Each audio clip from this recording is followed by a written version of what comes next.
तो आज बात करते हैं एक बहुत बड़े आइडिया की कि किसी देश और उसके लोगों के लिए विकसित होने का असल मतलब क्या होता है। चलिए एक सवाल से शुरू करते हैं। सोचिए, क्या कोई देश सिर्फ इसलिए विकसित कहला सकता है क्योंकि वो बहुत अमीर है? अक्सर ऐसा ही माना जाता है कि पैसा ही तरक्की का सबसे बड़ा पैमाना है। पर क्या ये बात पूरी तरह सच है? और यहीं पर एक बहुत मज़ेदार फ़र्क सामने आता है। अर्थशास्त्री डॉक्टर महबूबुल हक ने यह आइडिया दिया कि असली विकास सिर्फ पैसों का ढेर लगाना नहीं है। असली विकास का मतलब है लोगों के लिए बेहतर विकल्प बनाना, उनकी क्षमताओं को बढ़ाना। मतलब एक तरफ है वृद्धि, जिसका मतलब है ज़्यादा पैसा, और दूसरी तरफ है विकास, यानी ज़्यादा चॉइस। अच्छा, इस फ़र्क को ना और अच्छे से समझने के लिए एक छोटी सी कहानी देखते हैं, दो गांवों की। ये कहानी आपको आर्थिक वृद्धि और मानव विकास के बीच का जो बुनियादी अंतर है वो एकदम साफ कर देगी। तो पहले समझते हैं वृद्धि को। देखिए, वृद्धि यानी ग्रोथ एक ऐसी चीज है जिसे हम नंबर्स में नाप सकते हैं। ये एक मात्रात्मक बदलाव है, और एक बात याद रखने वाली है, ये पॉजिटिव भी हो सकती है और नेगेटिव भी। जैसे मान लीजिए हमारी कहानी का पहला गांव है रामपुर। 10 साल में यहाँ की आबादी 4 लाख से सीधी डबल होकर 8 लाख हो गई। अब ये साफ साफ एक बहुत बड़ी ग्रोथ है ना? पर सवाल वही है, क्या सिर्फ आबादी बढ़ने से वहाँ के लोगों की जिंदगी बेहतर हो गई? और अब आते हैं विकास पे। विकास यानी डेवलपमेंट एक गुणात्मक बदलाव है। मतलब इसका लेना देना क्वालिटी ऑफ लाइफ से है, और इसे हमेशा एक पॉजिटिव इम्प्रूवमेंट के तौर पर ही देखा जाता है। अब जरा दूसरे गांव को देखिए, रसूलपुर। यहाँ की कहानी बिल्कुल अलग है। 10 साल में यहाँ एक नया स्कूल खुल गया, एक हॉस्पिटल बन गया, बिजली आ गई और पक्की सड़कें भी बन गईं। भले ही यहाँ की आबादी उतनी न बढ़ी हो, पर यहाँ के लोगों की जिंदगी में असल सुधार आया है। तो मतलब साफ है ना? वृद्धि जो है वो क्वांटिटेटिव है, बस एक नंबर। वो पॉजिटिव भी हो सकता है, नेगेटिव भी। लेकिन विकास वो क्वालिटेटिव है। वो हमेशा एक सार्थक, एक पॉजिटिव बदलाव होता है, जिससे लोगों की जिंदगी बेहतर होती है। तो अब जब ग्रोथ और डेवलपमेंट का फर्क समझ आ गया है, तो ये देखते हैं कि ये जो ह्यूमन डेवलपमेंट है, ये आखिर टिका किस पर है। इसे ऐसे समझिए जैसे कोई घर हो जिसे एक मजबूत नींव चाहिए होती है। देखिए, ह्यूमन डेवलपमेंट के ना 4 बहुत ज़रूरी पिलर्स हैं।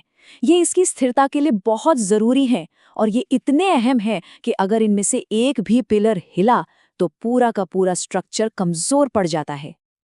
पहला स्तंभ है समता, यानी इक्विटी। इसका सीधा सा मतलब है कि मौके सबके लिए बराबर होने चाहिए। किसी के साथ भी उसके जेंडर, रेस, इनकम या जाति की वजह से कोई भेदभाव ना हो। सबको आगे बढ़ने का बराबर हक मिलना चाहिए। दूसरा है सतत पोषणीयता, यानी सस्टेनेबिलिटी। इसका मतलब ये है कि आज की तरक्की की कीमत हमारी आने वाली पीढ़ियां न चुकाएं। मतलब जो मौके और संसाधन आज हमारे पास हैं, वो आने वाली जनरेशन्स के लिए भी बचे रहने चाहिए। तीसरा पिलर है उत्पादकता, यानी प्रोडक्टिविटी। इसका फोकस है लोगों की क्षमता को बढ़ाना। जब देश अपने लोगों की हेल्थ और एजुकेशन पर इन्वेस्ट करता है, तो वो लोग ज़्यादा प्रोडक्टिव बनते हैं और देश की तरक्की में ज़्यादा बड़ा योगदान दे पाते हैं। और चौथा और आखिरी स्तंभ है सशक्तिकरण, यानी एम्पावरमेंट। इसका मतलब है लोगों को ताकत देना, खासतौर पर उन लोगों को जो समाज में पिछड़े हुए हैं। उन्हें इतनी आज़ादी और शक्ति देना कि वो अपनी ज़िंदगी के फैसले खुद ले सकें। एक और मज़ेदार बात यह है कि डेवलपमेंट को देखने का नज़रिया भी टाइम के साथ साथ बदला है। अलग अलग दौर में इसे समझने के लिए अलग अलग अप्रोच अपनाई गई हैं। सबसे पुराना तरीका था इनकम अप्रोच, जो मानता था कि जिसकी इनकम ज्यादा वो उतना ही डेवलप्ड।